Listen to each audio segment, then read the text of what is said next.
Hello and welcome everyone. अगर आप data structures पढ़ना चाहते हो या डेटा स्ट्रक्चर्स एंड एल्गोरिथम का स्टेप देखना चाहते हो कि किस तरीके से हमें डेटा स्ट्रक्चर्स एंड एल्गोरिथम पढ़ना चाहिए, तो यार ये वन शॉट वीडियो आप लोगों के लिए है, राइट। एंड अभी मैं आगे पढ़ाने से पहले आपको थोड़ा सा इंट्रोडक्शन दे देता हूँ कि ये वन शॉट वीडियो बहुत बड़ी होने वाली है। ये वीडियो वही बंदा देखे जिसको सच में डेटा स्ट्रक्चर्स पढ़ना है, राइट। और ये डेटा स्ट्रक्चर्स किन किन के लिए है, सबसे पहले ये जो वीडियो है ना, ये वीडियो है दो टाइप के स्टूडेंट्स के लिए जो इंजीनियरिंग एग्जाम्स के लिए प्रिपेयर कर रहे हैं, जिनका सब्जेक्ट है डेटा स्ट्रक्चर्स या डेटा स्ट्रक्चर्स एंड एल्गोरिथम्स। तो ये वो बंदे देख सकते हैं या वो स्टूडेंट फॉलो कर सकते हैं। दूसरी चीज़, जिनको यार सच में इंटरव्यू के लिए, जिनको या फिर अपनी प्रैक्टिस के लिए डेटा स्ट्रक्चर्स पढ़ना है, कोडिंग के लिए पढ़ना है, सो this is the first step कि आपको सारा डेटा स्ट्रक्चर्स पता होना चाहिए। देन अगर आपको डेटा स्ट्रक्चर में अच्छी नॉलेज है, फिर आप फर्दर उनके एल्गोरिथम्स पढ़ो एंड देन क्वेश्चन सॉल्व करो, राइट। सो ये चीज़ है। अब सभी लोग फॉलो कर सकते हैं and this is one of the best course मैं कह सकता हूँ आज की डेट में ट्रूनजे के अंदर। अब आपको नहीं पता है ट्रूनजे क्या चीज़ है, देखो my name is Hemant and I am a founder of ट्रूनजे, ठीक है। तो यार हम लोग कोर्स प्रोवाइड करवाते हैं स्पेशली फॉर इंजीनियरिंग स्टूडेंट्स, और कोडिंग इंटरव्यूज़ के लिए भी कंटेंट्स डिलीवर कर रहे हैं कुछ टाइम से, ठीक है। सो ये चीज़ें मेरे बारे में शॉर्ट इंट्रोडक्शन मैंने दे दिया। अब सबसे पहले इस कंप्लीट सीरीज़ में, इस कंप्लीट वीडियोज़ में क्या होने वाला है? देखो यार, ये एक तो वन शॉट वीडियो होने वाली है सभी, ठीक है। आपको सबसे पहले देखो, कभी भी डेटा स्ट्रक्चर्स पढ़ना है तो आपको 2 चीज़ें ध्यान में रखनी है। सबसे पहले कि भाई डेटा स्ट्रक्चर्स एल्गोरिथम क्या है एंड डेटा स्ट्रक्चर्स क्या है और इन दोनों में अंतर क्या है? यस, बिल्कुल सही चीज़। इनमें अंतर है भाई। देखो, जो पहला टर्म है माय डेटा स्ट्रक्चर, ठीक है, डीएस। अब इस डेटा स्ट्रक्चर का मतलब क्या है कि मेरा जो डेटा है वो किस तरीके से स्टोर हो रहा है, राइट। अगर आप डेटा को स्टोर करना ही नहीं जानते, आपको different type of data structure नहीं पता है, तो इट मीन्स आपको कुछ नहीं पता है, आपको एल्गोरिथम पढ़ने का कोई मतलब ही नहीं बनता है, ठीक है। तो पहला स्टेप क्या है, अगर आप कोडिंग के लिए प्रिपेयर कर रहे हो या फिर आप इंटरव्यूज़ के लिए प्रिपेयर कर रहे हो, सो this is the first step कि आपको सारे डेटा स्ट्रक्चर्स पता होनी चाहिए, right. And this is the video जिसमें हम हर एक डेटा स्ट्रक्चर्स के बारे में पढ़ेंगे, वो भी इन डेप्थ पढ़ेंगे कि हर एक डेटा स्ट्रक्चर कैसे हमें बेसिक से इम्प्लीमेंट करना है एंड कब कौन सा डेटा स्ट्रक्चर्स यूज़ होने वाला है, ठीक है। मैं ज़्यादा पकाऊंगा नहीं, आप आगे करके सारे लेक्चर्स देख सकते हो, ठीक है। बट ये इंट्रोडक्शन है तो मैं थोड़ा-सा आपको इंट्रोडक्शन देना चाहता हूँ। अब दूसरा टर्म है which is called data structures and algorithm. अब ये जो टर्म है डीएसए, इसमें 2 चीज़ें हैं। पहली चीज़ डेटा स्ट्रक्चर है विद एल्गोरिथम है, ठीक है? तो डेटा स्ट्रक्चर्स तो पहला स्टेप है ही है, राइट? तो हमें ये तो पता ही होना चाहिए कि डेटा स्ट्रक्चर्स क्या है, राइट? सो दैट्स व्हाई मैं ये वीडियो लेके आया हूँ आप लोगों के लिए कि आपको डेटा स्ट्रक्चर में अच्छे से कमांड हो जाए एंड इसके बाद जो बचेगा वो बचेगा भाई एल्गोरिथम वाला पार्ट। सो उसको हम फर्दर कवर करेंगे। समझ में आई बात कि ये वीडियो किसके लिए, ये वीडियो डेटा स्ट्रक्चर्स की।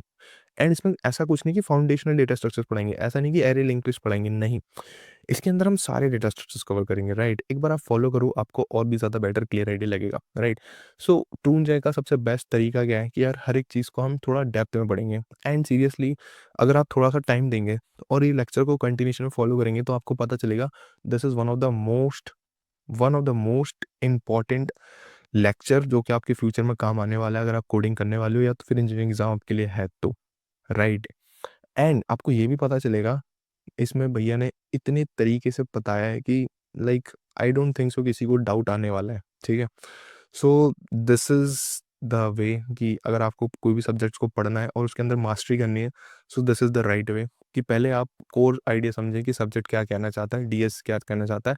फिर इसमें एल्गो को अगर हम ऐड कर देंगे या कोडिंग वाला पार्ट ऐड कर देंगे या स्टेप्स ऐड कर देंगे किसी क्वेश्चन को सॉल्व करना, तो वो ये वाला पार्ट हो जाएगा, राइट। सो अगर आपको ये वाला पार्ट समझ में आ गया, सो अब ये पार्ट आराम से करोगे और ये पार्ट भी मैं फ्यूचर में लेके आऊँगा, ठीक है? ऐसा नहीं कि नहीं लाऊँगा। So let's start the video. तो डेटा स्ट्रक्चर्स को जानने से पहले हम ये समझते हैं कि डेटा क्या है, और ज़्यादा टाइम वेस्ट नहीं करूँगा क्योंकि छोटी-सी चीज़ है, फटाफट कर लेते हैं। तो सबसे पहले यहाँ पे डेटा स्ट्रक्चर्स की डेफिनेशन लिखी गई है। सबसे पहले आपको डेटा पता होना चाहिए, राइट? तो तभी हम फिर आगे डेटा स्ट्रक्चर समझेंगे। सो डेटा का मतलब क्या है? डेटा का सिंपल सा मतलब ये है, जैसे मेरा नाम, सपोज़ ट्रू इंजीनियर मेरा नाम है, तो ये एक डेटा है। और ये कैसा डेटा है?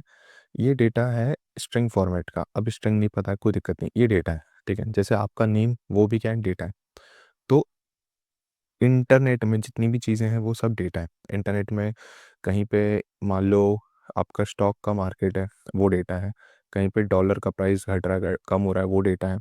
तो ये सब डेटा है, राइट। अब मुझे डेटा को क्या करना है, सही तरीके से रखना है, स्टोर करके रखना है। मतलब समझ में नहीं आया, इस एग्जाम्पल से समझेंगे अभी, ठीक है। Suppose this is my name true engineer.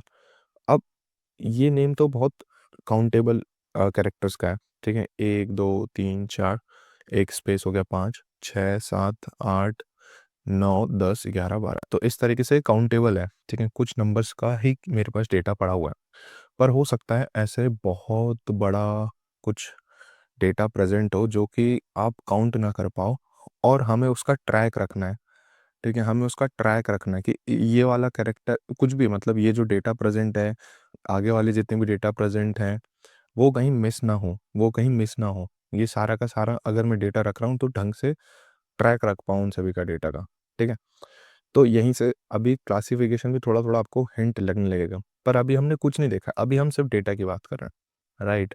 सो अगर मेरे को डेटा का ट्रैक रखना है, क्योंकि ट्रू इंजीनियर को मेरे को कहीं ना कहीं रखना है, तो भैया मुझे कहीं ना कहीं उसको स्टोर करके रखना होगा, कहीं ना कहीं मुझे रखना होगा उसको, सो दैट कि मैं कभी ट्रू इंजीनियर अगर मेरे को डेटा चाहिए होगा तो मैं उसको एक्सेस कर पाऊँ, तो मैं उसको एक्सेस कर पाऊँ, right. Suppose this is my data.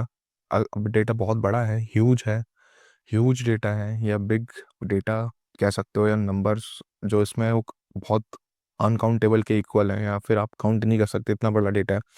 तो भाई उस केस में क्या होगा, उस डेटा का ट्रैक रखना बहुत मुश्किल हो जाएगा। तो हमें क्या करना पड़ेगा, डेटा स्ट्रक्चर्स पढ़ने पड़ेंगे, है ना। अब इसको छोटे वे में थोड़ा समझते हैं, सो दैट कि आपको और ज़्यादा क्लियर हो, फिर बड़े वे में भी आपको समझ में जाएगा। सपोज ये डेटा है, अब इस डेटा को मैं कैसे रख सकता हूँ, आसपास रख सकता हूँ, ठीक है। ट्रू, फिर स्पेस है, फिर इंजीनियर है। तो इस डेटा को मैं आसपास रख सकता हूँ, मतलब एक एक करके रख सकता हूँ, तो ये एक तरीके का लीनियर सीक्वेंस है।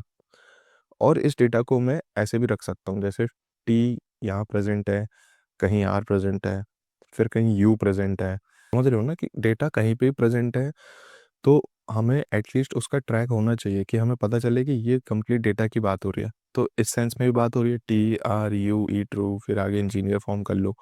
तो इस तरीके से ये भी स्टोर कर रहे हैं हम यहाँ पे। तो यहाँ पे लीनियर फैशन में स्टोर किया था, और यहाँ पे नॉन लीनियर, ठीक है। ये बात समझ में आ रही है, यस। सो इट मीन्स कि हम डेटा को कैसे भी स्टोर करके रख सकते हैं, लीनियर फैशन में भी और नॉन लीनियर फैशन में भी, ठीक है। थोड़ा कचरा हो गया, बट समझो, ट्रैक समझो कि हम डेटा स्टोर कर रहे हैं तो हमें उसका ट्रैक मिलना चाहिए। ऐसा नहीं कि भैया टी का टी मिला, फिर ये सारे डेटा मैंने गायब कर दिए, फिर ये ई मिल रहा है, ये गायब कर दिए, फिर यहाँ से कुछ आर मिल रहा है। ऐसा नहीं भाई, मेरे को कंप्लीट डेटा स्टोर करना है और कंप्लीट उसका ट्रैक भी मिलना चाहिए, ठीक है। सो अब बात समझ में आई, this is my data, and हम डेटा को कैसे ट्रैक कर पाएंगे, हम उसको अच्छे तरीके से स्टोर करेंगे तो ही कर पाएंगे। So it means data structure की अब बात आ गई, ठीक है। सो डेटा स्ट्रक्चर क्या है, is a special way to store the data so that we can access it and modify it quickly। Very very very important, हम उसको एक्सेस कर पाएँ, एक्सेस मतलब सारा डेटा ले पाएँ। जैसे मैंने ट्रू इंजीनियर को कहीं स्टोर करके रखा है, तो मैं ट्रू का सारा डेटा, इंजीनियर का सारा डेटा, मतलब जो भी है, ये पूरा ले सकूँ, इस पूरे का एक्सेस ले सकूँ। अगर मान लो मुझे इस इंजीनियर में इस ई की जगह कुछ आई लगाना होता, सपोज फॉर एग्जांपल, कोई सेंस नहीं है, बट अब डेटा में कुछ भी चेंजेस करने हो सकते हैं, तो मैं इसको ईजिली एक्सेस कर पाऊँ, इस ई को आई में चेंज कर पाऊँ, मैं मॉडिफाई भी कर सकूँ उस डेटा को। अब मुझे आई को डिलीट भी करना है, मुझे ई को, आई को हटा के डिलीट करना है, सो उसमें डिलीशन भी कर सकूँ, या कुछ नई वैल्यू इंसर्ट करना, वो सब सब सब चीज़ कर सकूँ मैं इस डेटा को। सो अगर मैं डेटा का ट्रैक रख लूँगा ना, सो आई कैन डू एवरीथिंग, ठीक है। जो भी मुझे चाहिए, लाइक मुझे डेटा सर्च करना है, मुझे डेटा में कुछ चेंजेस करने हैं, डिलीट करना है, मॉडिफाई करना है, वॉट एवर, सो ठीक है। सो this is the best definition of data structure. अब समझ में आ रहा हो कि हम डेटा स्ट्रक्चर क्यों पढ़ रहे हैं, रटने की ज़रूरत नहीं है, और ये कोई नहीं बताता कि भाई हम ट्रैक कैसे कर रहे होते हैं, ठीक है।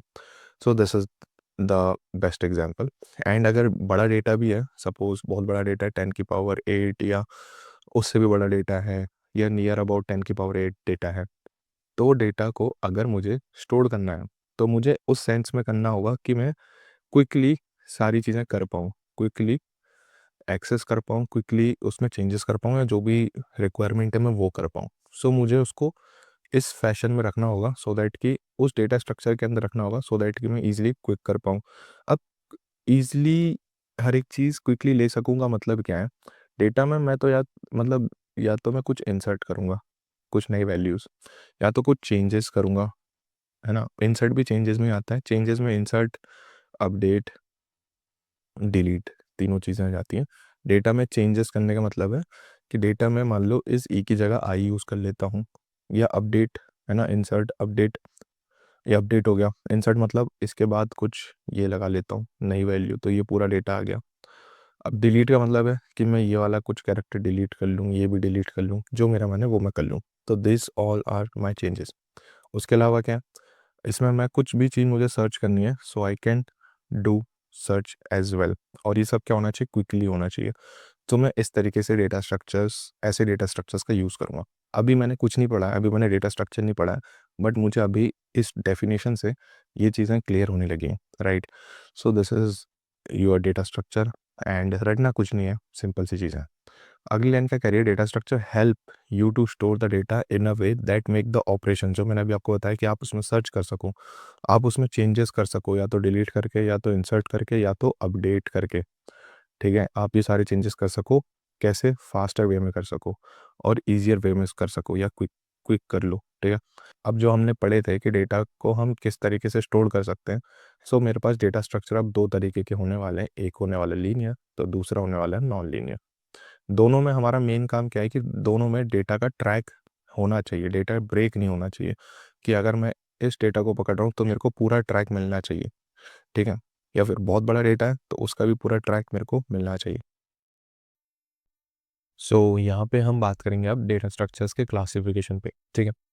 सो सबसे पहली चीज़ जो मैंने आपको बताया कि हम डेटा या तो लीनियर फैशन में रख सकते हैं, या तो नॉन लीनियर फैशन में रख सकते हैं, ठीक है? अब हम कब कौन सा डेटा स्ट्रक्चर यूज़ करेंगे, वो इम्पोर्टेंट है, एंड वो किस बिहाफ पे होगा, वो अकॉर्डिंग टू द क्वेश्चन होगा। क्वेश्चन कैसे होगा, मैं बताता हूँ। जैसे जो मेरा डेटा है, अगर डेटा का साइज़ जो है बहुत बड़ा है, ठीक है? सपोज़ 10 की पावर 5 है, या 10 की पावर 8 तक है, तो या 10 की पावर 7, या 10 की पावर 8 से छोटा है, या 10 की पावर 8 तक है। तो उस सेंस में हम ऐसा डेटा स्ट्रक्चर्स लेंगे जिस पे मेरा सारा काम हो जाए। मतलब हम उसमें डेटा स्टोर करके रख लें उस डेटा स्ट्रक्चर में, और हम वहाँ से उस डेटा को एक्सेस भी कर लें ईज़िली, राइट? सो ये कहने का मतलब है मेरा, ठीक है? अब ये 10 की पावर 8 या 10 की पावर 5, 10 की पावर 7 का मतलब क्या है? देखो, सिंपल सी बात है, हम जनरली जब कोड लिखते हैं, या जब भी हम कभी कोडिंग फ्यूचर में कर देंगे या सीखेंगे आगे, तो वहाँ पे एक ही कॉन्सेप्ट है कि पर सेकंड पर सेकंड 10 की पावर 8 ऑपरेशंस चल सकते हैं। ऐसे कई सारे प्लेटफ़ॉर्म में, जैसे लीड कोड में, कोड फोर्सेस में कंस्ट्रेंट्स दिए होते हैं। तो अकॉर्डिंग टू दिस लॉजिक, हमें अगर मेरा solution O of n time का है, अभी मैं टाइम कॉम्प्लेक्सिटी पढ़ाऊँगा, ठीक है? चिंता मत करो ये क्या मैं बता रहा हूँ। बट अभी इतना समझो कि अगर ऐसा कुछ है कि वो एक बारी में 10 की पावर 8 ऑपरेशंस परफ़ॉर्म कर ले रहा है, तो वो मेरा सॉल्यूशन एक्सेप्टेबल है। बट अगर वो 10 की पावर 8 से अबव चले गया, है ना? मान लो वो O ऑफ n स्क्वायर वाला सॉल्यूशन था, तो 10 की पावर 8 से अबव चले गया, तो उस केस में ये क्या हो जाएगा, 10 की पावर 16 हो जाएगा। सो डेफ़िनेटली ये नहीं चलेगा उस टाइम फ्रेम में, ठीक है? तो मुझे सॉल्यूशन इस फैशन में रखना है। तो हमने क्या सीखा? हमने ये सीखा कि हम उस सॉल्यूशन को इसमें ऑप्टिमाइज़ करने का ट्राई करेंगे। ऐसा कुछ ट्राई करेंगे जब कंस्ट्रेंट बहुत ज़्यादा हाई होंगे, ठीक है? तो सिंपल सी चीज़ है, हम डेटा स्ट्रक्चर्स को कब कौन-सा डेटा स्ट्रक्चर यूज़ करेंगे, वो डिपेंड करेगा मेरे कंस्ट्रेंट्स पे, वो डिपेंड करेगा मेरी टाइम कॉम्प्लेक्सिटी एंड ऑल पे, ठीक है? सो बात क्लियर है? Yes. So generally data structures मेरे ये सारे टाइप हैं, जिसमें आप देख लो, एक लीनियर डेटा स्ट्रक्चर, दूसरा नॉन लीनियर डेटा स्ट्रक्चर्स, ये सब डेटा स्ट्रक्चर्स हैं। लीनियर में आएगा एरे, लीनियर में आएगा लिंक लिस्ट, स्टैक आएगा, क्यू आएगा, नॉन लीनियर में आएगा ट्री, ग्राफ। ट्री ग्राफ क्या होते हैं सीखेंगे, सब चीज़ सीखेंगे अभी। एरे, लिस्ट, स्टैक, क्यू सब देखेंगे। उसके अलावा टेबल्स। अब ये जो टेबल्स हैं, मतलब जैसे जैसे टेबल्स का मतलब है यहाँ पे हैश मैप्स, ठीक है? मैप्स कह लो, हैश मैप्स कह लो। तो ये जो सिंपली टेबल्स हैं, इसको आप हैश मैप समझ सकते हो, ठीक है? हैश मैप या फिर मैप समझ सकते हो। अगला है सेट, ठीक है? तो ये जो सेट है, वो सेट आप लोग को पता होगा, नहीं पता है तो धीरे-धीरे सब चीज़ सीख लेंगे। सो this is my non linear data structures. अब जो हैश मैप है और जो सेट्स हैं, है ना, वो मैप और जो सेट है वो कैसे नॉन लीनियर है, क्योंकि ये इंटरनली ट्री का यूज़ करते हैं, ठीक है, रेड ब्लैक ट्री या बाइनरी सर्च ट्री, सो उनका यूज़ करते हैं, तो डेफिनेटली ट्री का ही टाइप है वो। सो फॉर दैट रीज़न हम कह सकते हैं ये नॉन लीनियर डेटा स्ट्रक्चर्स है, ठीक है। सो this is the basic understanding of data structures and it's classification. अभी मैं एक एक करके सारे क्लासिफिकेशन के बारे में फुल ऑन डिटेलिंग में बताने वाला हूँ, क्योंकि अपना पूरा डीएसए यहीं कवर होगा, पूरा डेटा स्ट्रक्चर्स इन्हीं के ऊपर है कि एरे क्या होता है, लिंक लिस्ट क्या होती है, स्टैक क्या होती है, क्यू क्या होती है, ट्री क्या होती है, ग्राफ क्या होती है, ये जो हैश शेड्स हैं या हैश मैप्स हैं वो क्या होता है, ठीक है। तो अब देखो सिंपल सी चीज़ है, मेरे को ये सारा जो डेटा स्ट्रक्चर मैंने भी बताया सारे लीनियर नॉन लीनियर के अंदर, उन सब में हमें क्या देखना है कि उनमें हम डेटा कैसे स्टोर कर रहे हैं सबसे पहले, क्योंकि डेटा स्ट्रक्चर का मतलब ये है कि मैं डेटा स्टोर करूँ स्ट्रक्चर वे में करूँ, सो दैट कि मैं उसको ईजिली एक्सेस कर पाऊँ और मॉडिफाई कर पाऊँ। तो मैं क्या करूँगा, इनको एक्सेस करने का ट्राई करूँगा और मॉडिफाई करने का ट्राई करूँगा। एंड किस कंडीशन पे, मेन बात क्या है, किस कंडीशन में कौन सा डेटा स्ट्रक्चर मेरे लिए मोस्ट सूटेड होगा या मोस्ट प्रेफरेबल होगा, वो किसके बिहाफ पे जाएगा, टाइम कॉम्प्लेक्सिटी के बिहाफ पे जाएगा। सो अब अपना जो कॉन्सेप्ट बनता है, जो अपना चीज़ बनती है पढ़ने के लिए, वो बनती है टाइम कॉम्प्लेक्सिटी। तो अब हम बात करते हैं कौन सी एल्गोरिथम हमारी बेस्ट होने वाली है, ठीक है। तो अब देखो जैसे मेरे पास एक छोटा सा एग्जांपल देता हूँ मैं, ठीक है, ये थोड़ा एग्जांपल के थ्रू ज़्यादा समझ में आएगा। एंड फ्यूचर में जब हम थोड़ा क्वेश्चंस करेंगे या थोड़ी प्रैक्टिस करेंगे डेटा स्ट्रक्चर्स की, तो उस सेंस में फिर आप टाइम कॉम्प्लेक्सिटी, स्पेस कॉम्प्लेक्सिटी बहुत आसानी से निकाल लोगे, ठीक है। अभी मैं अज्यूम कर रहा हूँ कि आप एकदम स्टार्ट कर रहे हो, तो आपको थोड़ा सा एक बेसिक आइडिया दे दूँ, नहीं तो बहुत ज़्यादा फिर आपको समझ नहीं आएगा। वो सब चीज़ें धीरे धीरे हम लेवल अप करते रहेंगे इसी वीडियो के अंदर। तो इसको मैं एग्जांपल के थ्रू ज़्यादा आपको एक छोटा सा एग्जांपल दिखाता हूँ। तो suppose this is my two cities और two points, suppose this is Hyderabad and this is Delhi, ठीक है। अब मुझे हैदराबाद में हूँ, मुझे हैदराबाद से दिल्ली पहुँचना है।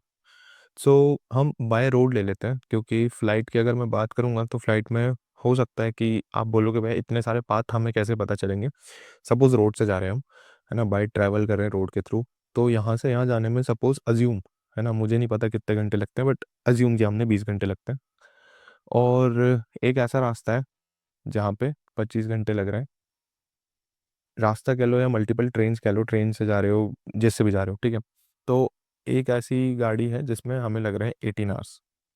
सो डेफिनेटली आपके हिसाब से कौन सी बेस्ट है जिसमें कम टाइम लग रहा है। इस प्रॉब्लम के हिसाब से यही है कि मुझे हैदराबाद से दिल्ली पहुंचना है, so I am picking this one, ठीक है, I am picking this one according to this problem. मैं इसको ही कंज्यूम करूंगा या इस वाले पाथ को फॉलो करूंगा, या जो भी टाइम है गाड़ी है तो उसको फॉलो करूंगा जो सबसे कम लग रहा है, राइट।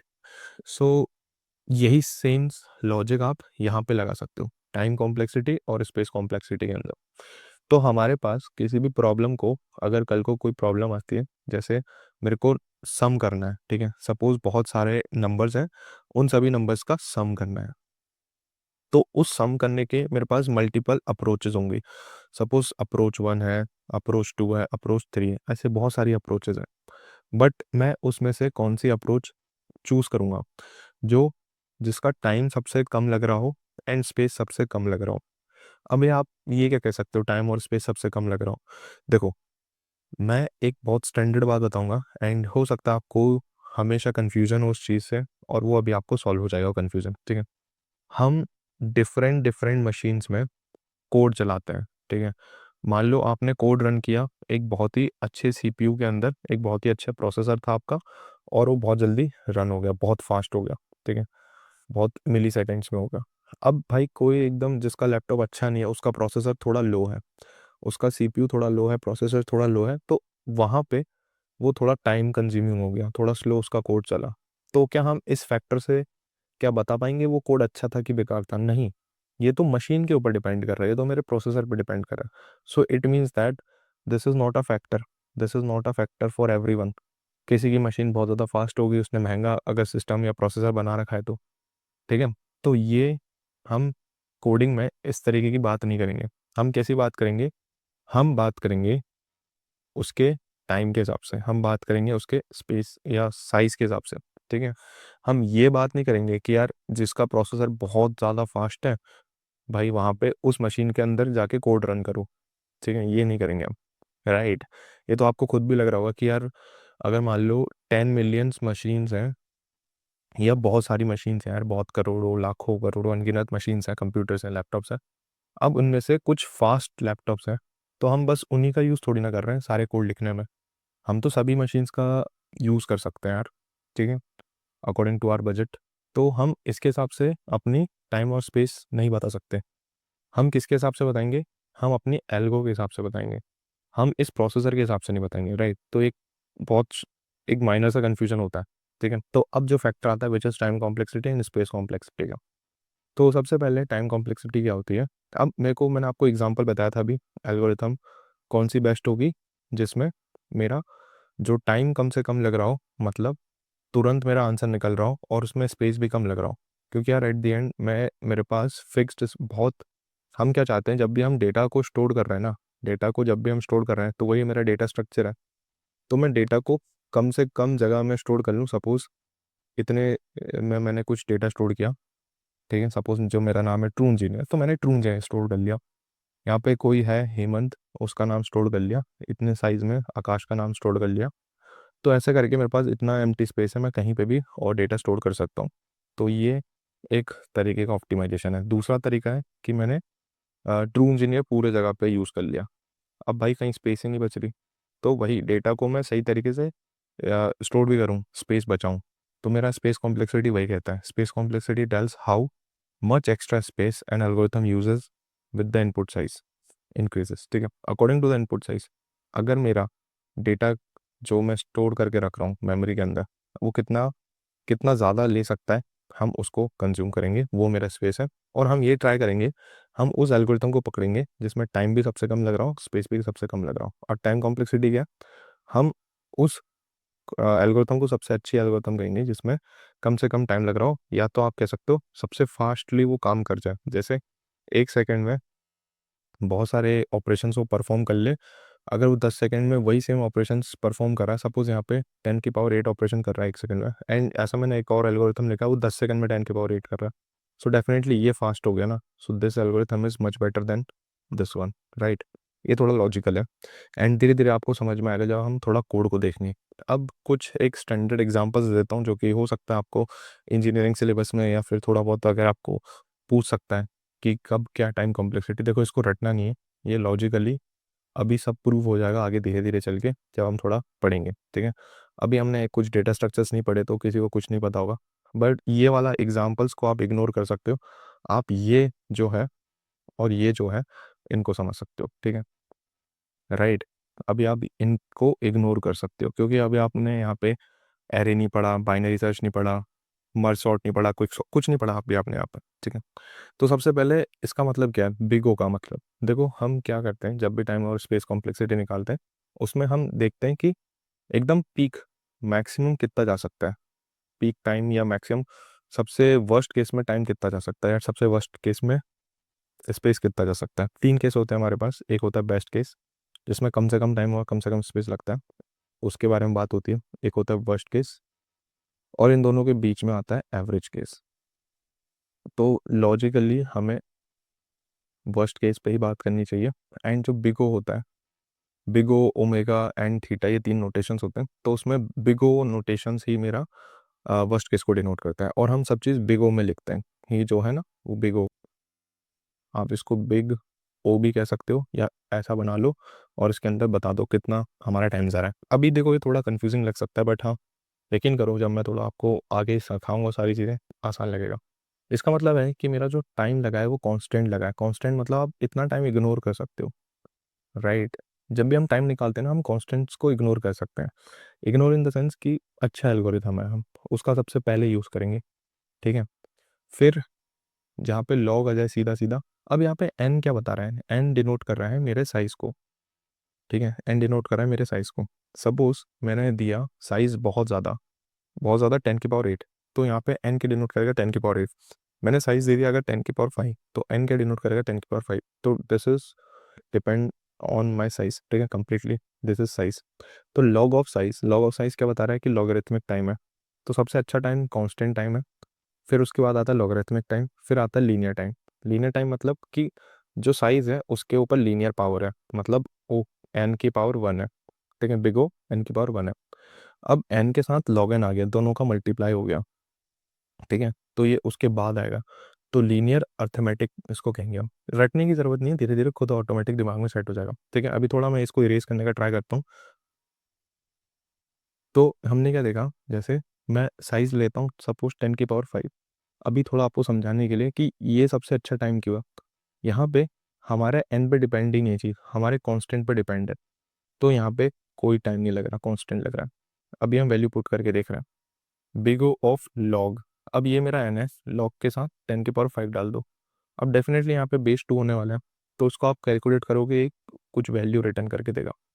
और अगर आप यहाँ पे 10 की पावर 5 रख के देखो तो क्या मिलेगा, 10 की पावर 5 मिलेगा।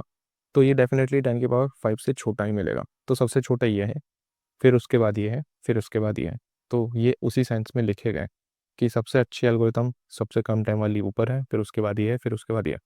एंड अगर आप यहाँ पे रख के देखो 10 की पावर 5, बिग O बाहर है, एन की वैल्यू 10 की पावर 5 है, मल्टीप्लाई है इसका मतलब, और लॉग ऑफ बेस टू 10 की पावर 5। ध्यान से देखो, ये 10 की पावर 5 यहाँ आ चुका है, और ये लॉग 10 की पावर 5 यहाँ आ चुका है। इन दोनों का मल्टीप्लाई कर रहे हो तो डेफिनेटली यहाँ पे बड़ा वैल्यू आएगा इन दोनों से। तो ये उसी सेंस में लिखे गए। फिर क्या है, एन स्क्वायर। एन स्क्वायर का मतलब है कि आप 10 की पावर 5 का स्क्वायर करके देख लें, डेफिनेटली 10 की पावर 10 हो जाएगा वो, ठीक है। ये चीज़ है, और बड़ी वैल्यू आ गई। फिर ये क्या है, एक्सपोनेंशियल। अब एक्सपोनेंशियल आप ऐसा भी कह सकते हो कि 2 की पावर n है, ठीक है, 2 की पावर में एक्सपोनेंट है, मतलब इसका मतलब ये है कि आप 2 की पावर में 10 की पावर 5 रख रहे हो, ये मतलब है। तो और भी ज़्यादा बड़ा भाई, और भी ज़्यादा बड़ा। इसके बाद मतलब ये है कि 10 की पावर 5 इधर चॉइस है, 10 की पावर 5 इधर चॉइस है, इन दोनों के में 2 की पावर पड़ी हुई है। समझ में आ रही बात, यस। आप एक्सपोनेंशियल में 2 की पावर की जगह 3 की पावर भी रख सकते हो, तो वो भी एक्सपोनेंशियल टाइम कॉम्प्लेक्सिटी के अंदर आता है। आप 4 की पावर n भी रख सकते हो, वो भी एक्सपोनेंशियल टाइम कॉम्प्लेक्सिटी में आता है। तो this is my exponential time complexity. अगर n स्क्वायर है उसकी जगह n क्यूब होगा, तो यहाँ पे क्वाड्रेटिक है ना, मतलब यहाँ पे दो n स्क्वायर, n के अंदर एक और n का काम है n स्क्वायर। जब n की पावर 3 आ जाएगी तो n के अंदर एक और n के अंदर एक और n का काम होगा, तो n क्यूब हो जाएगा। अब ये धीरे धीरे समझ में आएगा, थोड़े क्वेश्चंस कोड वगैरह देखेंगे। तो यहाँ तक बात हो गई। अब ये क्या, फैक्टोरियल्स। तो जब हम फैक्टोरियल निकालते हैं वहाँ पे आप 10 की पावर 5 का फैक्टोरियल बराबर ये जाएगा ऑपरेशन सारे, ठीक है। तो ये थोड़ा समझने की बात है, रटने की बात नहीं है। सो एग्जांपल दे सकते हो, ये सारे टाइम कॉम्प्लेक्सिटी, इनका नाम कांस्टेंट है, इसका नाम लॉगरिथमिक है, लीनियर है, लीनियर अर्थमेटिक है, क्वाड्रेटिक है, एक्सपोनेंशियल है, एंड फैक्टोरियल है। अब सेम चीज़ आप स्पेस में भी बात कर सकते हो कि मेरी कितनी मेमोरी यूज़ होने वाली है, कितनी मेमोरी मेरी यूज़ होने वाली है अकॉर्डिंग टू द क्वेश्चन। मैंने अगर कुछ एक्स्ट्रा स्पेस लिया है तो मेरा कितना एक्स्ट्रा स्पेस यूज़ होने वाला है, ठीक है। अब मैं अगर नॉर्मल वेरिएबल्स लूँगा तो उसमें कोई एक्स्ट्रा स्पेस नहीं लगता, उसको मैं कांस्टेंट कह सकता हूँ। सो this is my constant space. अगर मैंने कुछ एक एरे बनाया या मैंने कुछ डेटा स्ट्रक्चर्स यूज़ किया है जो लीनियर फैशन में है, वन डायमेंशनल फैशन में है, तो उसको मैं लीनियर स्पेस कंज्यूम करूँगा, मतलब n बराबर जो भी उसका साइज होगा उसके बराबर कंज्यूम करूँगा, ठीक है। ये कोड करोगे और ज़्यादा क्लियर होगा, एंड थोड़ा बहुत जिन्होंने कोड किया है तो उनको थोड़ा ये समझ में आ रहा होगा, ठीक है। हमें अभी रटना कुछ नहीं है, राइट। फिर अगर मैंने लॉग एन वाला साइज लिया है तो लॉगरिथमिक स्पेस। अगर मैंने 1D की जगह 2 डायमेंशनल स्पेस लिया है तो हम उसको क्वाड्रेटिक स्पेस कह सकते हैं, जैसे मैट्रिक्स में लेते हैं, ठीक है। तो ये चीज़ें हैं, अभी और ज़्यादा क्लियर होंगी अकॉर्डिंग टू द क्वेश्चंस। हमें इतनी ही नीड थी सो दैट कि हम अभी जितने भी डेटा स्ट्रक्चर्स हैं उनको कंपेयर कर सकें कि कौन सा डेटा स्ट्रक्चर्स हमें बेस्ट पढ़ने वाला है। क्योंकि मैंने जब आपको अभी यहाँ पे क्लासिफिकेशन बताया था, वहाँ पे थोड़ी देर पहले बताया था कि भाई हम उसी डेटा स्ट्रक्चर को यहाँ पे चूज़ करेंगे, या उसी डेटा स्ट्रक्चर को हम प्रेफर डेटा स्ट्रक्चर मानेंगे जो मेरे टाइम कॉम्प्लेक्सिटी के अंदर फिट हो, या जो भी मेरा कंस्ट्रेंट है उसके अंदर टाइम और स्पेस कॉम्प्लेक्सिटी फिट हो, राइट।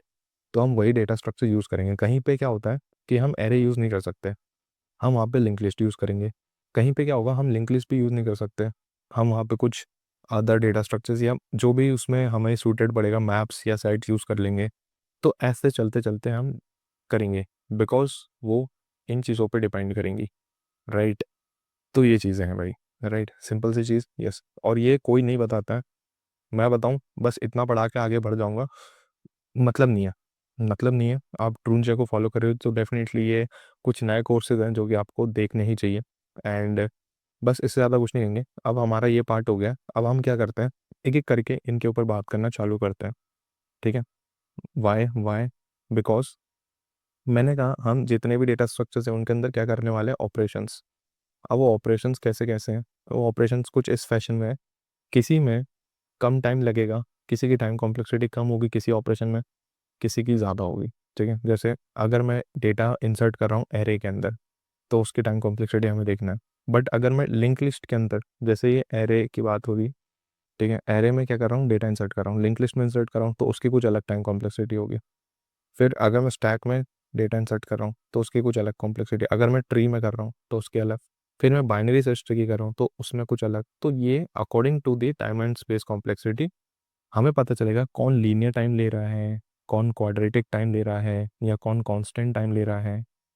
तो अकॉर्डिंग टू द साइज या टाइम कॉम्प्लेक्सिटी या स्पेस कॉम्प्लेक्सिटी, जिसका टाइम सबसे कम होगा, जिसका स्पेस सबसे कम होगा, उस वाले डेटा स्ट्रक्चर को मैं उस सिनेरियो पे यूज़ कर लूँगा, दैट्स इट। यही मेरा डेटा स्ट्रक्चर्स का एक्चुअल पर्पस है, ठीक है।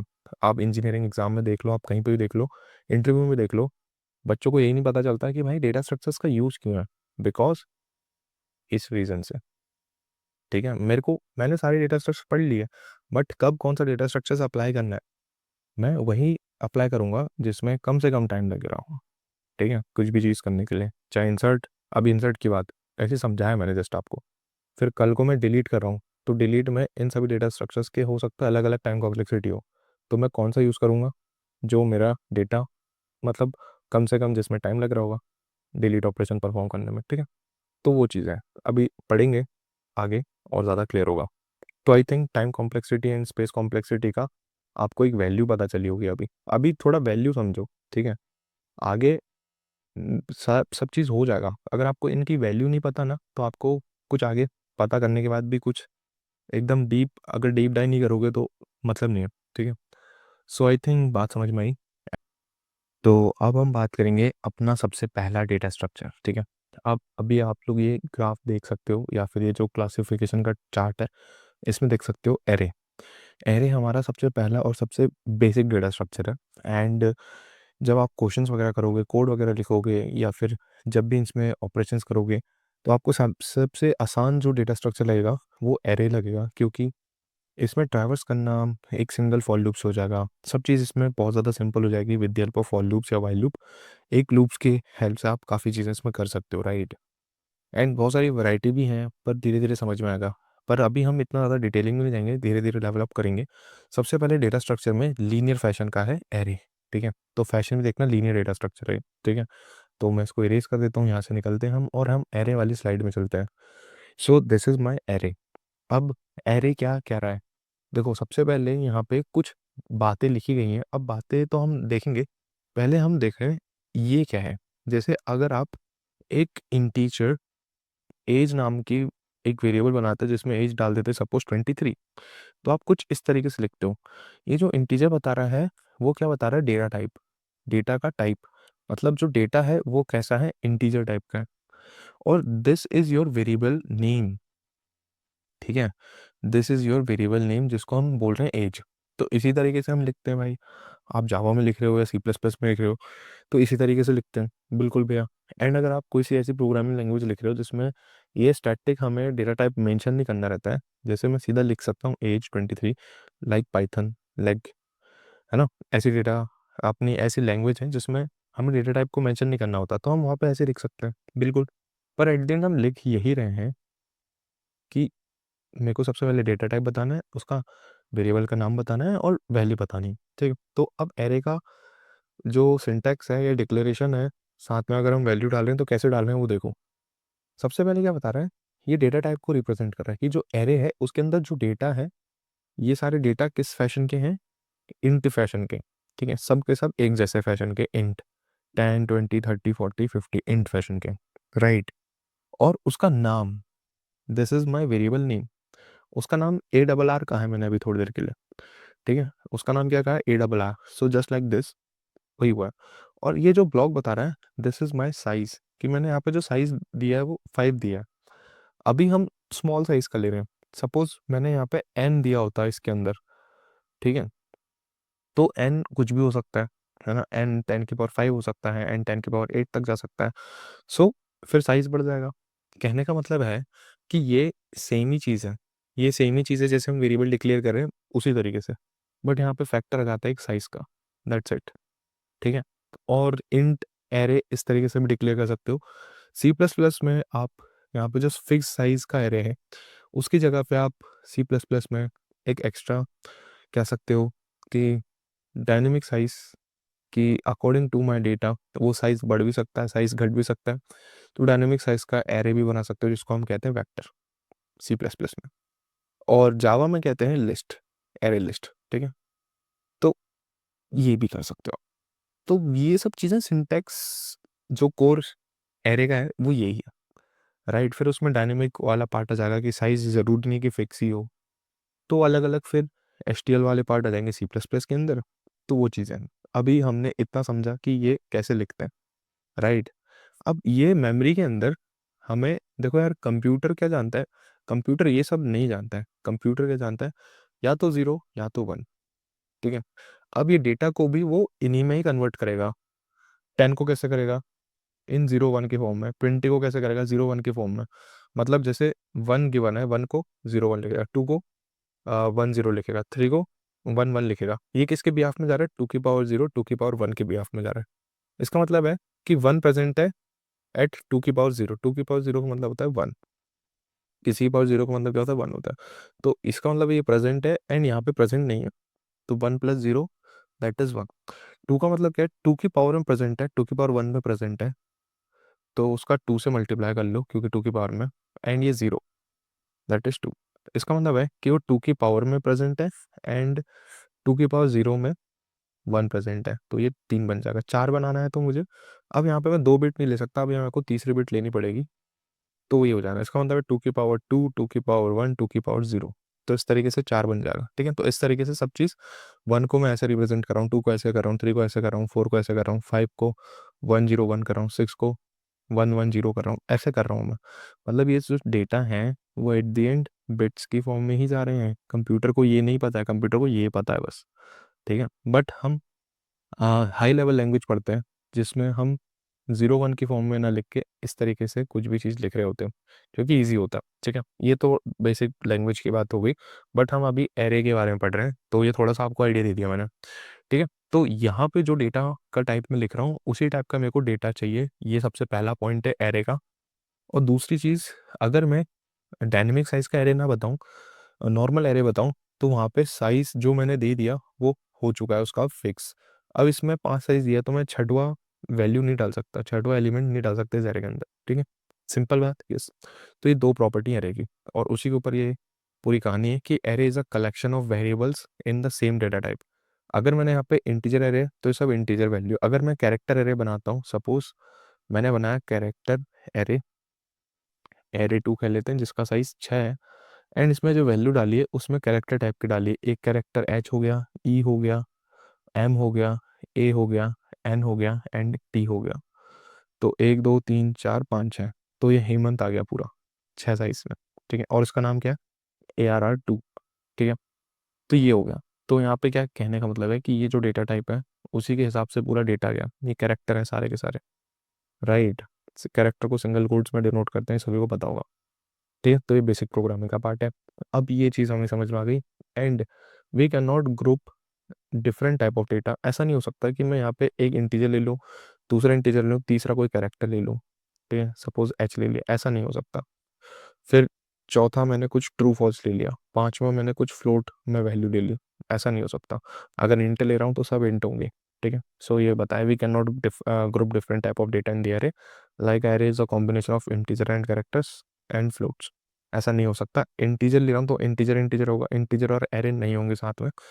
और अगर कैरेक्टर ले रहा हूँ तो कैरेक्टर कैरेक्टर होगा, कैरेक्टर फ्लोट या कुछ अदर साथ में नहीं हो सकते। सो इसका मतलब है कि ये होमोजीनियस है, हेट्रोजीनियस नहीं है। मतलब इसमें जो डेटा होगा वो एक जैसा ही होगा। अगर यहाँ पे जो डेटा टाइप मैंने डिक्लेयर कर दिया वही टाइप का डेटा यहाँ पे प्रेजेंट होना चाहिए। So this is the basic definition. And इस डेफिनेशन को मैंने क्लब कर दिया एक स्टैंडर्ड वे में जो आप एग्जाम में लिख सकते हो, कि क्या है, array is a collection of element that stored at a contiguous fashion, या कॉन्टिजियस मेमोरी लोकेशन। मतलब अब ये मेमोरी लोकेशन में इस तरीके से स्टोर होगा। मेमोरी में अभी कैसे होगा वो मैं बताऊंगा, बट ये क्या होगा, कॉन्टिन्यूस होगा। और आप एक लाइन ऐड भी ये भी कर सकते हो कि एरे जो है लीनियर टाइप का डेटा स्ट्रक्चर है, ठीक है, लीनियर डेटा स्ट्रक्चर है। And all the element are of the same data type, जैसे इंटीजर है तो सारे डेटा इंटीजर टाइप के होने चाहिए, ठीक है। तो उन दोनों को मैंने यहाँ पे क्लब कर दिया। अब यहाँ पे मेमोरी में ये जो डेटा स्टोर होगा वो कॉन्टिजियस फैशन में होगा, ठीक है। उसका मतलब क्या है वो समझते हैं। तो दिस इज माई डेटा। अब इंटीजर सभी को पता है 4 बाइट कंज्यूम करता है।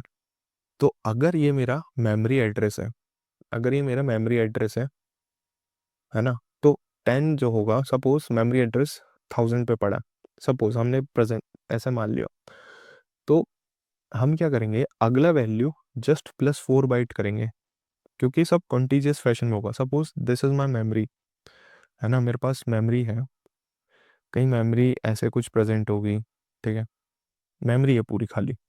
अब मेरे पास कहीं मेमोरी एड्रेस है 1000, वहाँ पे मैंने क्या स्टोर कर लिया, 10। अब वो 10 को मैंने बिट्स की फॉर्म में स्टोर किया है, ठीक है, ऐसे नॉर्मल 10 नहीं किया, समझ रहे हो, 0 1 की फॉर्म में प्रेजेंट किया, आपको दिखाने के लिए 10 बता रहा हूँ मैं। अब अगला कहाँ होगा, 104 पे होगा, बिकॉज मैंने यहाँ पे एक इंटीजर डेटा टाइप दिया है। अब आपके माइंड में डाउट होगा, भैया 1004 अगर प्रेजेंट है, स्पेस खाली है, तो वहाँ पे हम 20 डाल देंगे, बिल्कुल ठीक है। बट आपके माइंड में एक डाउट हो सकता है, भैया 104 में कुछ हो सकता है, कुछ पहले से ही कुछ वैल्यू प्रेजेंट हो, ठीक है, पहले से ही ये भरा हो ऑलरेडी। तो उस केस में क्या मैं यहाँ पे 20 डाल सकता हूँ? उस केस में अगर मैंने 20 डाला तो मेरा भरा हुआ जो डेटा है वो वेस्ट हो जाएगा, या वो अपडेट हो जाएगा, डिलीट हो जाएगा, उसके ऊपर क्या आ जाएगा, 20 आ जाएगा। तो मैं कैसा करना चाहता हूँ, नहीं, मैं डेटा को डिलीट नहीं करना चाहता हूँ या अपडेट नहीं करना चाहता हूँ, तो उस केस में मैं ये 20 को वहाँ पे नहीं डाल पाऊंगा, ठीक है। तो यही मेरे को एक डिसएडवांटेज लगता है एरे का, कि एरे में मैं सारा, मेरे पास ये यहाँ तक का पूरा मेमोरी एड्रेस खाली होना चाहिए, ठीक है। अगर मैं इस एरे के हिसाब से बात कर रहा हूँ तो यहाँ पे तभी मैं 20 डालूंगा। फिर अगले में +4 कर लो, तो 1008 वाला मेमोरी एड्रेस भी खाली होना चाहिए, एंड जो भी वैल्यू वो डाल दूंगा। फिर अगले में +4 कर लो, 1012 में मैं डाल दूंगा 40, एंड फिर 1016 में मैं डाल दूंगा 50। तभी डाल पाऊंगा जब ये मेमोरी एड्रेस मेरे ब्लैंक होने चाहिए, या मेमोरी मेरे पास प्रेजेंट होनी चाहिए, अदरवाइज मैं नहीं डाल सकता, ठीक है। तो मेमोरी में कुछ इस तरीके से दिखने वाला है। तो जो लाइन लिखी गई थी कि ये कॉन्टिजियस मेमोरी एड्रेस फॉलो करता है, या कॉन्टिजियस स्पेस चाहिए यहाँ पे, तो यही वाली लाइन है, एंड ये बहुत ज़्यादा इंपॉर्टेंट लाइन है, एंड यही डिफ्रेंशिएट करेगी बाकी डेटा स्ट्रक्चर को एरे से। तो एरे में क्या है कि डेटा हम स्टोर करते हैं लीनियर फैशन में, और वो सब कॉन्टिजियस मेमोरी लोकेशन में जाता है, एंड वो सब सेम टाइप का डेटा स्टोर करते हैं। जैसे इंटीजर है तो सब इंटीजर टाइप का स्टोर करेंगे। क्यों भैया, ज़रूरी क्यों है, क्योंकि हमें पता चलेगा ना, जैसे इंटीजर है तो मुझे पता है 4 बाइट ही अगले पे मिलेगा। 1000 तक मेरा डेटा यहाँ से मान लो, 1000, 1001, 1002, 1003 एंड 1004, सपोज ये 4 ऐसे मेमोरीज हैं, ठीक है। अब मैंने पहले ही बता दिया कि भाई ये इंट टाइप का है, तो यहाँ पे क्या होगा, इन चारों पे किसके बारे में बात होगी, इस 10 के बारे में बात होगी, राइट, समझ में आ रही बात। तो अगली जो बात होगी वो यहाँ से चालू होगी, 104 से लेके पूरे 107 तक, और 108 पे बात जो होगी वो 130 की बात होगी, ठीक है। तो ऐसे जाएगा ये काम, ऐसे चलेगा काम, ठीक है। तो मुझे जब मैं डेटा को यहाँ से रिट्रीव करूँगा, जब मेरे को डेटा वापस चाहिए होगा ये 10 को, तो मैं कहाँ से कहाँ देखूंगा, यहाँ से लेके इस लास्ट वाले तक 103 तक देखूंगा कि भाई इसमें जो भी डेटा प्रेजेंट है वो लेके आओ, तो वहाँ से पता चलेगा वो 10% है। अगर मैं यहाँ पे डेटा टाइप कुछ भी दे दूँ, या कुछ और दे दूँ, कैरेक्टर दे दूँ, तो मुझे सिर्फ कैरेक्टर का जितना बाइट होता है, सपोज 1 बाइट का कैरेक्टर होता है, तो मैं उतना ही उसको रिट्रीव करके लाऊंगा कि ये कैरेक्टर 10 की बात हुई है, या कैरेक्टर में 1 की बात हो रही, 10 नहीं होता, एक ही कैरेक्टर होता है, ठीक है। तो कुछ ऐसा, क्या डिफरेंस क्लियर है? क्या यहाँ पे पता चला इंटीजर लिखने का या डेटा टाइप देने का क्या मतलब है? यस, कि मैं उतने ही ब्लॉक्स का यूज़ करूँगा जब भी मैं डेटा को वहाँ से रिट्रीव करूँगा, ठीक है। ये बहुत बड़ी बात मैंने आपको बता दी। अब ये सब मैं इरेज करना चाहता हूँ। अब एरे में एक प्रॉपर्टी होती है, जब भी मेरे को एरे से डेटा रिट्रीव करना होता है, या डेटा वापस चाहिए मुझे रीड करना है, पहले तो मैंने डेटा भर दिया, तो मैंने डेटा ऐसे ही भर दिया कॉन्टिजियस फैशन में, कुछ मेमोरी एड्रेस में। अभी मेमोरी एड्रेस रैंडम होते हैं यार, ऐसा नहीं होता कि 1000 होता है, 104 होता है, 108, ऐसे 1008, 1004 नहीं होता। वो होता है एक्स ओ ऐसे कुछ करके बहुत बड़े बड़े होते हैं, ठीक है। एड्रेस हमें याद नहीं करने होते, हमें बस समझने के लिए जो डेफिनेशन एरे की, इसीलिए मैंने बताया, ठीक है। कॉन्सेप्ट क्या है यहाँ पे, जो मेन चीज़ है वो है इंडेक्स। बस जब भी हम एरे से डेटा ले रहे होंगे, फैच कर रहे होंगे, या फिर रिट्रीव कर रहे होंगे, डेटा रिट्रीव करना या डेटा मंगाना या डेटा को गेट करना, हमने डेटा स्टोर कर दिया इस एरे के अंदर, ये पूरा डेटा स्टोर मैंने कर दिया, तो स्टोर वाला पार्ट हो चुका है। बट डेटा मेरे को गेट करना है या रिट्रीव करना है या फैच करवाना है, तब मैं क्या करूँगा, मुझे कैसे पता चलेगा यहाँ पे 10 प्रेजेंट है, तो वहाँ पे मेरा काम आएगा इंडेक्स पे। तो एरे के अंदर इंडेक्सिंग होती है एंड यहीं से मेरा काम आसान होता है। तो सबसे पहला जो भी एरे जहाँ से चालू होता है उसको मैं जीरो इंडेक्स कहूँगा। This is my first index, this is my second index, this is my third and this is my fourth. तो जो भी एरे का साइज़ है, सपोज एरे का साइज़ इस केस में कितना है, 5 है, दिख रहा है 1 2 3 4 5, बिल्कुल। तो 0 से स्टार्ट होगा और 5 माइनस 1, 4 तक एड्रेस होंगे, सॉरी इंडेक्स होंगे, ठीक है। 4 तक इंडेक्स होंगे। तो इंडेक्स की रेंज क्या हो गई, जितने भी साइज होगा -1 तक, 0 से लेके n-1 तक, राइट। जो n यहाँ पे डिनोट कर रहा है साइज को, ठीक है, सिंपल।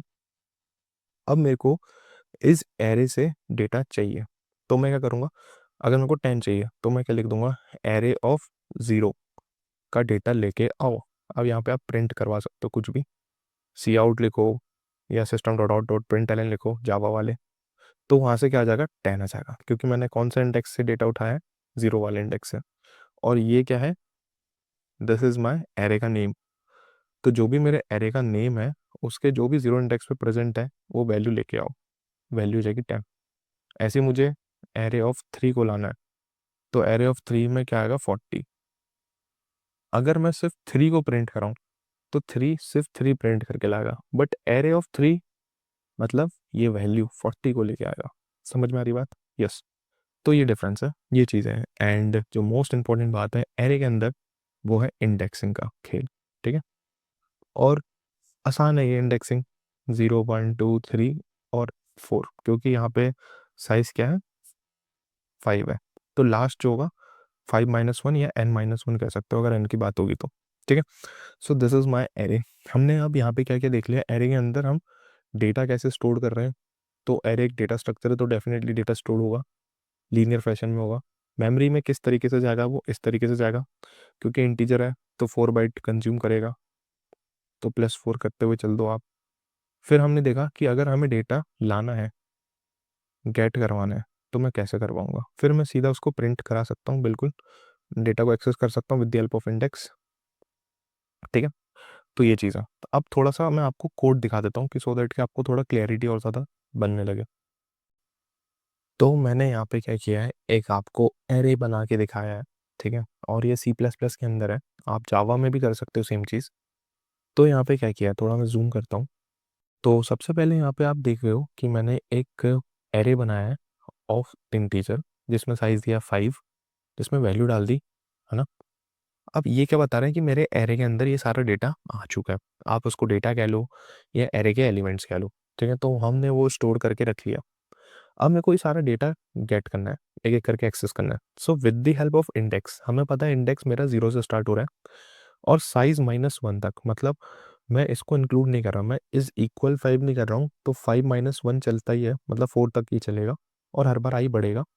और एरे ऑफ आई में जो भी प्रेजेंट है, मतलब 10 वाला प्रिंट होगा, फिर मैंने स्पेस दिया है तो 20 प्रिंट होगा, फिर स्पेस जाएगा 30 प्रिंट होगा, फिर स्पेस जाएगा 40 प्रिंट होगा एंड देन 50 प्रिंट होगा, ठीक है। इसको आप रन करके देख सकते हो and this is my output, ठीक है। सिंपल सी चीज़ है, यस।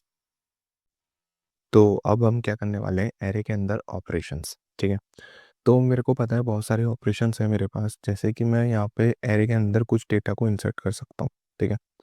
तो पहला ऑपरेशन क्या होगा, इंसर्ट का। दूसरा ऑपरेशन होगा मैं कुछ एलिमेंट को डिलीट करना चाहता हूँ। तीसरा होगा मैं एरे के अंदर कुछ सर्च करना चाहता हूँ, वो भी एक ऑपरेशन हो सकता है। या चौथा होगा अपडेट करने का या मॉडिफाई करने का। तो ये 4 ऑपरेशंस होते हैं, ठीक है। तो किसी भी डेटा स्ट्रक्चर्स में हम ये 4 चीज़ तो आराम से कर सकते हैं। एंड कौन सा डेटा बेस्ट होने वाला है, वो इन सभी डेटा स्ट्रक्चर में इंसर्ट करने में कितना टाइम लग रहा है, कितनी टाइम कॉम्प्लेक्सिटी है, डिलीट करने की क्या टाइम कॉम्प्लेक्सिटी है, सर्च की क्या है एंड अपडेट की क्या है, वो अब हम सीखेंगे एक एक करके। ठीक है, तो पहले हम ऑपरेशन देख लेते हैं, फिर टाइम कॉम्प्लेक्सिटी समझ में और ज़्यादा बेटर आएगी। सबसे पहले हम देखते हैं एरे के अंदर अगर मेरे को कुछ इंसर्ट करना है तो मैं कैसे करूँगा। सो पहला ऑपरेशन की मैं बात कर रहा हूँ विच इज़ माई इंसर्शन। ठीक है, तो सपोज मेरे पास एक एरे है, ठीक है, जिसमें प्रेजेंट है 10, 20, 30 एंड 40। अब एरे में मैं इंसर्ट तभी कर पाऊंगा जब इसका साइज़ थोड़ा और बड़ा होगा। ठीक है, अगर सिर्फ नॉर्मल इतना साइज़ है तो मैं कुछ नया एलिमेंट इसमें इंसर्ट नहीं कर सकता, क्योंकि इसका साइज़ सिर्फ 4 है। पांचवा एलिमेंट में कैसे इंसर्ट कर सकता हूँ, क्योंकि अगर मैंने 4 साइज़ का एरे बनाया तो उसका साइज़ फिक्स हो गया, राइट।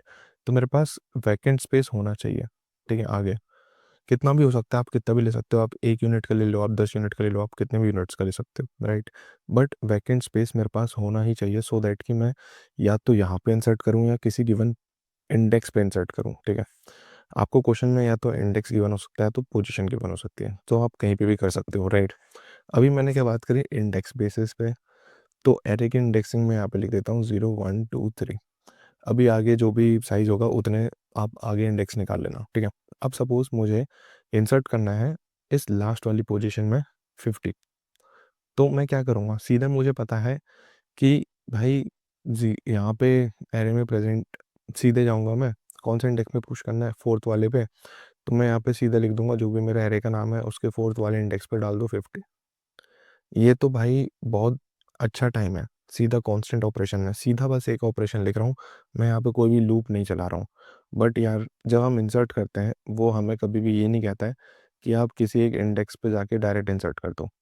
जैसे यहाँ पे वैकेंट था, वो ये नहीं कहेगा कि 4 में जाके डायरेक्ट इंसर्ट कर दो, वो ये कहेगा किसी पर्टिकुलर इंडेक्स जो कि भरा हुआ है ऑलरेडी, जैसे मेरा इंडेक्स नंबर 2 पे इंसर्ट कर दो, किसको, 50 को। तो मुझे क्या करना पड़ेगा, अगर मैं यहाँ पे सीधा 50 इंसर्ट कर दूंगा तो मेरा डेटा बर्बाद हो जाएगा, तो मेरा 30 वाला जो डेटा है वो बर्बाद हो जाएगा। क्या मैं 30 वाला डेटा को बर्बाद करना चाहता हूँ? नहीं, मैं क्या चाहता हूँ कि 50 भी इंसर्ट हो जाए पर जो मेरा ओल्ड डेटा है वो भी रहे।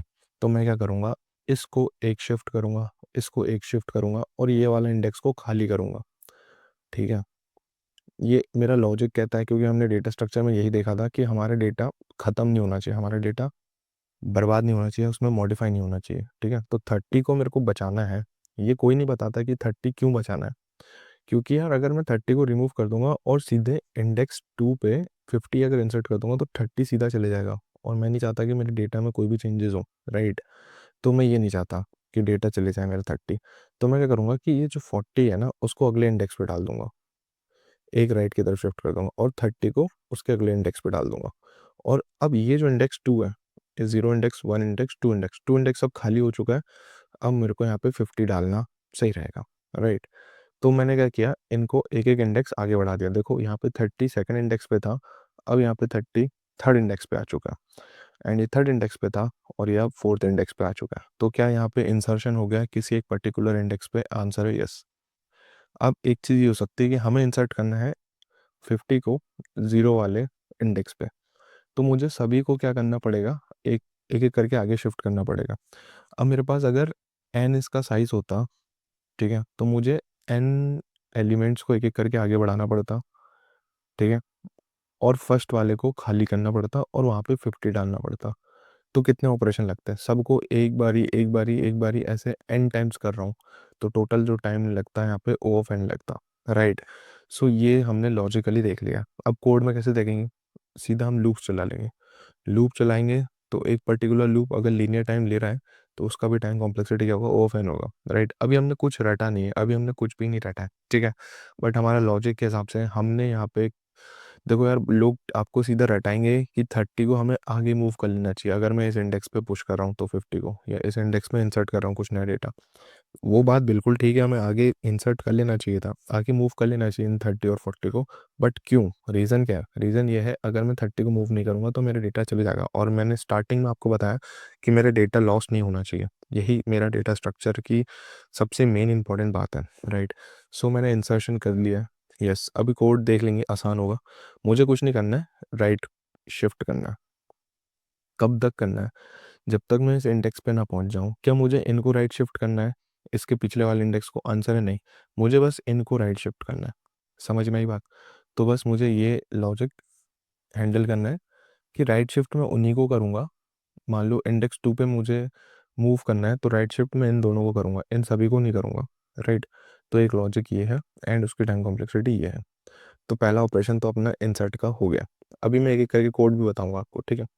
अब हम दूसरा ऑपरेशन देख लेते हैं विच इज़ कॉल्ड डिलीट का ऑपरेशन, ठीक है। तो मैं इसको नए पेज में ले चलता हूँ एंड जो हमारा सेकंड ऑपरेशन है विच इज़ डिलीट।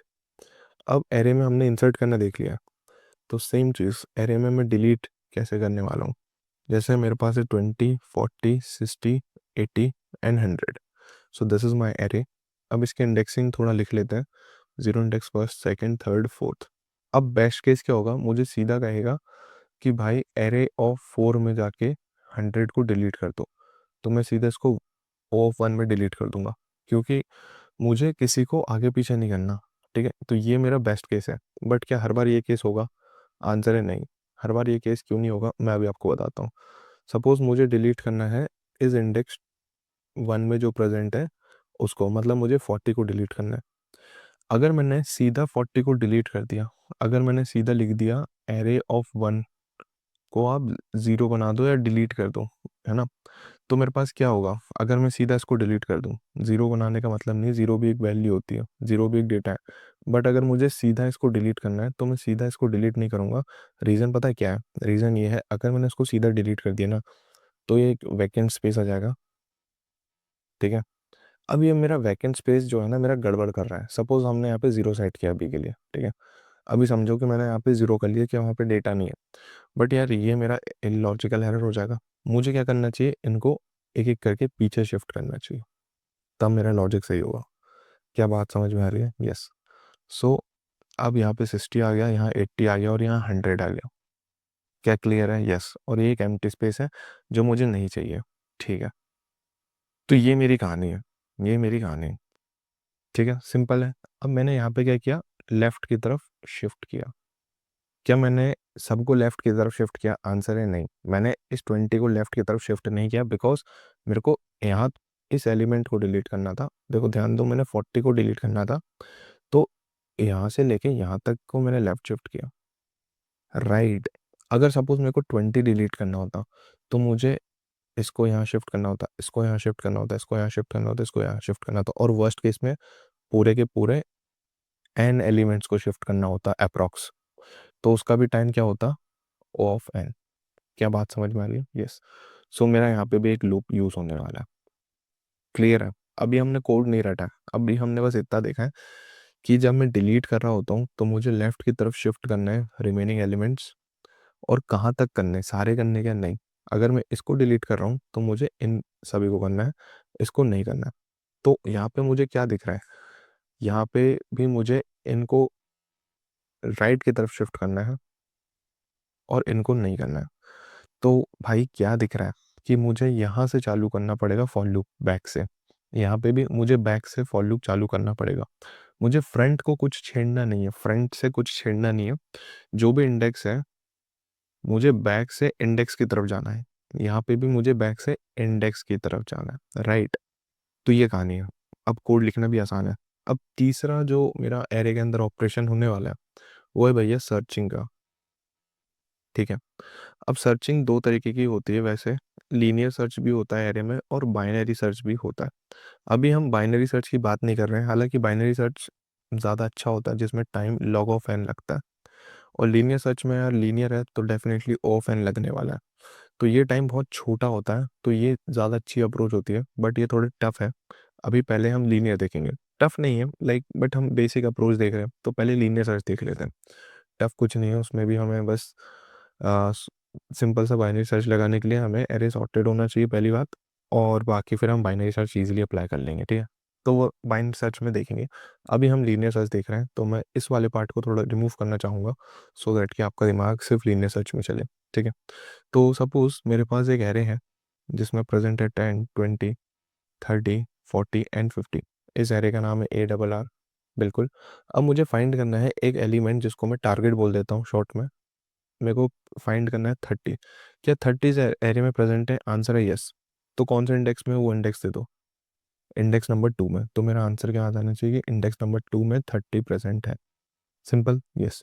तो मैं क्या करूँगा, मैं सबसे पहले एक इसको चेक करूँगा, है ना, एक लूप चला लूँगा सबसे पहले, जीरो इंडेक्स से लेके साइज एरे तक, जो भी एरे का साइज है उतने तक, n-1 तक, ठीक है। तो मैं सबसे पहले इसको चेक करूँगा कि 30 नहीं है, तो फिर क्या करूँगा, आई को प्लस प्लस करूँगा, क्या ये 30 है, नहीं है, आई को प्लस प्लस करूँगा, क्या ये 30 है, यस। तो यहाँ से आंसर आ गया विच इज़ इंडेक्स, ख़त्म। अब सपोज मुझे सर्च करना है 50 को, तो मैं क्या करूँगा, क्या ये 50 है, नहीं, वही शुरू से, क्या ये 50 नहीं, क्या ये 50 नहीं, क्या ये 50 नहीं, फिर आई प्लस प्लस होगा, क्या ये 50 है, नहीं, फिर यहाँ तक आया, क्या ये प्लस प्लस होगा, 50 है, यस, 50 है, तो आंसर क्या आ जाएगा, 4 आ जाएगा, इंडेक्स। तो वर्स्ट केस में मैं क्या कर रहा हूँ, पूरे एरे में जा रहा हूँ, अगर एरे का साइज n है तो मुझे n ट्राइवर्सल, वर्स्ट केस में अप्रोक्सीमेशन n ट्राइवर्सल करनी पड़ेगी।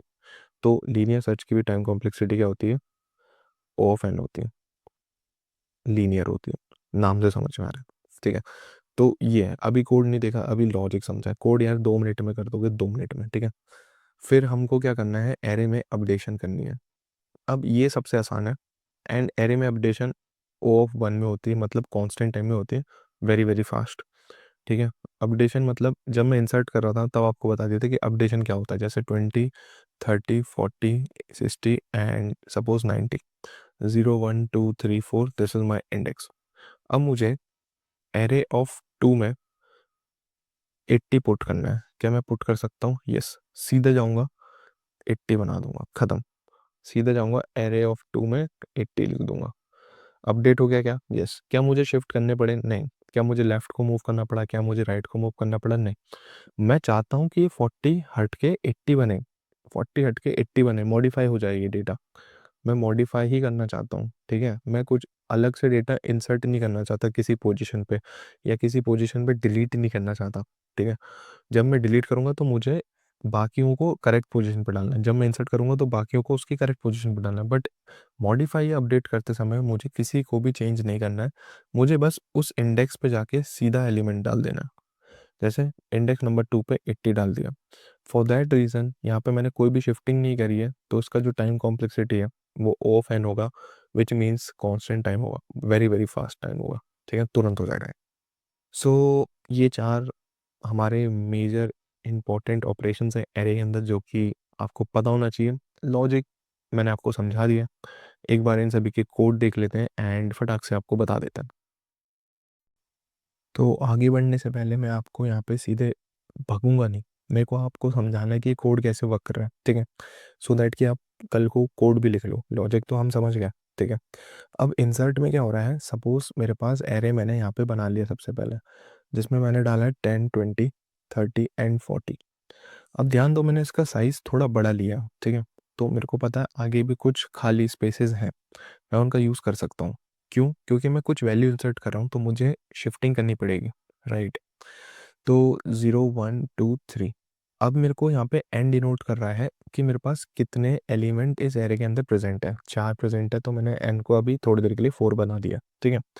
मेरे को सेकेंड इंडेक्स पे 50 इंसर्ट करना है, तो मुझे क्या चाहिए कि मैं क्या चाहता हूँ, 10 और 20 एज इट इज़ रहे, बट यहाँ पे 50 चाहता हूँ, और 30 और 40 आगे शिफ्ट हो जाए। देखो इंडेक्स के हिसाब से देखो, 32 सेकंड इंडेक्स पे था, यहाँ पे आगे शिफ्ट हो गया, 40 थर्ड इंडेक्स पे था, यहाँ फोर्थ इंडेक्स पे आ गया, राइट। तो मुझे एट द एंड ये मेरा फाइनल आंसर चाहिए, इस तरीके से मेरे को एरे में 50 इस सेकंड वाले इंडेक्स पे चाहिए। तो मैं क्या करूँगा, कुछ नहीं भाई, यही सारी चीज़ें कर लूँगा, ठीक है। अब मैं क्या करूँगा, शिफ्ट करूँगा, किन को शिफ्ट करना है, मुझे इनको करना है, तो मैं क्या करूँगा, पीछे से करूँगा, ठीक है, क्योंकि मुझे पता है 4 इंडेक्स पे ही मुझे 40 को रखना है, 40 को फोर्थ वाले इंडेक्स पे रखना है थर्ड इंडेक्स से। तो मुझे भैया एन से चालू करना पड़ेगा, क्योंकि एन मेरा 4 डिनोट कर रहा है, क्योंकि यहाँ पे जो 4 है वो ये कितने एलिमेंट्स इस एरे में अभी प्रेजेंट है उसको डिनोट कर रहा है।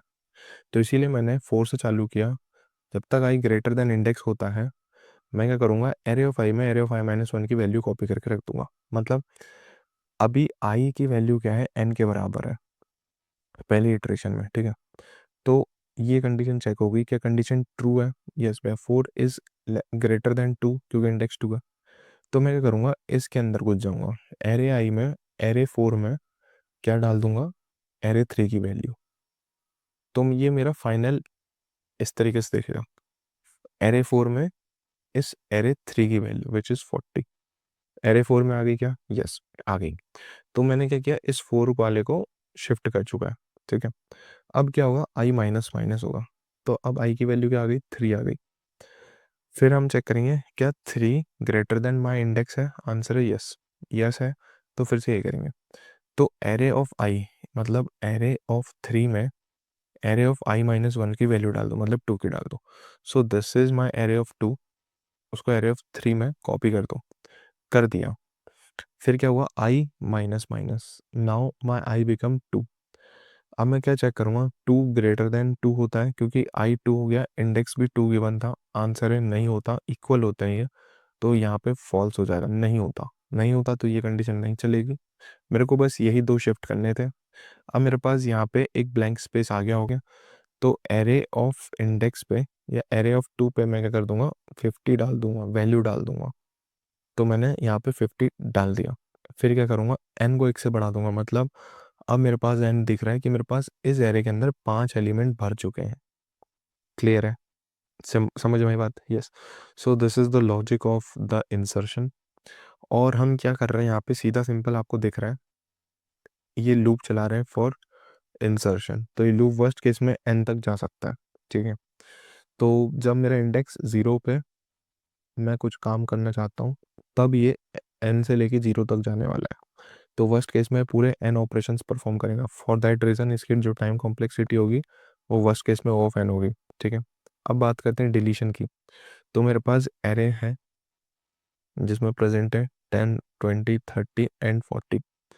तो 0, 1, 2, 3 मैं इंडेक्स कह सकता हूँ, ठीक है। मैं क्या चाहता हूँ, एन पता है 4 एलिमेंट है, इंडेक्स 1 को डिलीट करना चाहता हूँ, मतलब इसको मैं डिलीट करना चाहता हूँ। तो मुझे क्या करना पड़ेगा, इनको पीछे शिफ्ट करना पड़ेगा, राइट।